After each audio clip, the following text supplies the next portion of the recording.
శ్రీ గురు గౌరాంగౌ జయతః. హరే కృష్ణ కృష్ణ వందే జగద్గురు. భగవద్గీత యథాతథము 2వ అధ్యాయము గీతాసారము 50వ శ్లోకము. శ్రీ భగవాను వాచ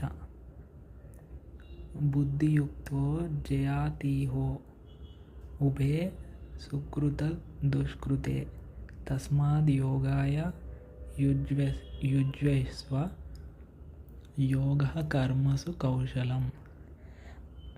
అర్థము: శ్రీకృష్ణ భగవానుడు పలికెను, భక్తియుత సేవలో నిమగ్నమైన వ్యక్తి ఈ జన్మలోనే శుభఫలములు అశుభ ఫలములు రెండింటినీ అనుభవించి నుండి విముక్తుడవుతాడు. కనుక సకల కర్మలలోని నేర్పు అయినట్టి యోగము కొరకే ప్రయత్నించు. ఈ విధంగా శ్రీకృష్ణ భగవానుడు అర్జునుడితో అన్నాడు, యోగమును కొరకే ప్రయత్నించు.